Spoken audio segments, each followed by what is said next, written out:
Autumn, thank you. Time for our Midday Minutes. Today we're doing something interesting that I really wanted this segment to be about. I'm sitting here with Pam Say. She's the Vice President of Institutional Advancement at Deauville College.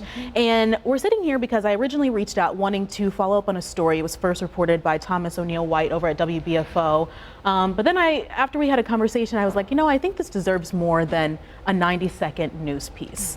And I'll say a little bit about that story. A gay couple says that they were allegedly denied permission to hold their wedding on the campus chapel at Deauville. And the whole story went back and forth. They said that they were upset about not being able to do this, but they were a gay couple. It's a Catholic school. And I want to read a little bit of the statement that you released after that. It said, "We have an opportunity and an obligation to begin a thoughtful conversation about honoring our Catholic heritage while welcoming and supporting our students." And so I want to have some of that conversation with you. Because I think there's this juxtaposition, right, between homosexuality and a Catholic school, but we're in 2019 today. So what does that look like? Absolutely. So Deauville is an institution that was founded by the Grey Nuns. They're an order of women religious under the Catholic umbrella. Deauville is not governed by the Catholic diocese. It's also not funded by it. So as a campus, we're a nonprofit 501c3 institution, and our primary purpose is education. Right.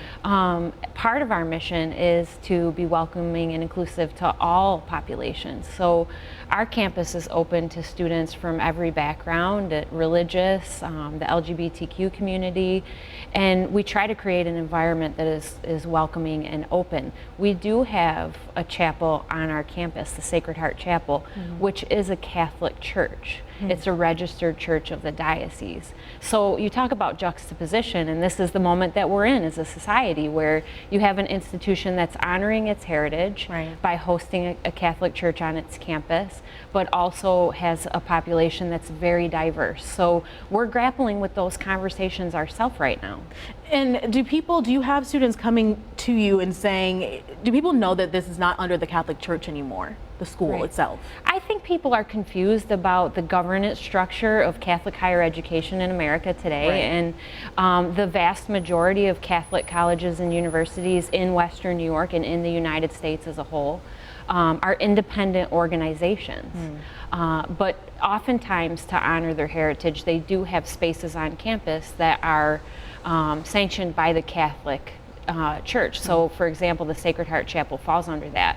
Many institutions, however, are figuring out ways how to navigate that. So, for example, we have a sacred space on campus that's available for use by all religions and backgrounds, and we've done things like invite the Muslim Student Alliance to join us in conversation to make sure that space is appropriate to them and useful to them, and we did updates on the space, and they use it for prayer time. So I think throughout the country we're all faced with this topic. One of the things I love about Deauville, and part of my reason for being there, is that we're not afraid of engaging the conversation. We want to be a part of it. We would like to push these conversations forward. And I really think that you guys are pushing some of the boundaries and really moving into towards this inclusive space. I saw some pictures from online from the mural celebration you had. You did a mural, an entire Pride mural you can see here, and it's on the campus to represent that community. What was the reaction to this? Yeah, so we had a student, Matt Wild, who had led the charge on this, and he came to the administration and said, I would like to do this as a way to show gay, lesbian, transgender, bisexual students on campus that they're welcome and safe here. And he was able to win support from Student Government Association to fund the activity. He came to the administration and said, would you be willing to allow us to do this? And as a campus, we said absolutely yes, we would love to do this. So it was a wonderful opportunity for the campus to come together and show our students that we support you, we're here for you. And I spoke at the event. I was asked to speak at the event because I have a daughter who is gay, and I'm very supportive, and it was a joy for me and an honor to do that.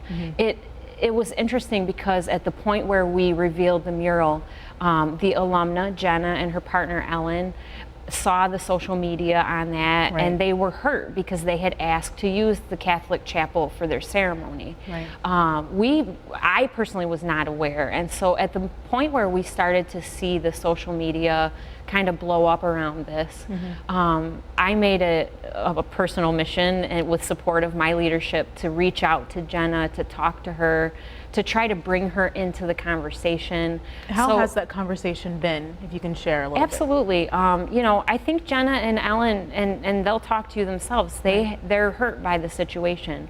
I don't think people understood that it was a Catholic chapel per se, and that it fell under the regulations of the Catholic Church. And we could have been more clear in stating that. So we had some language up that said the chapel was available for alumni to use for weddings.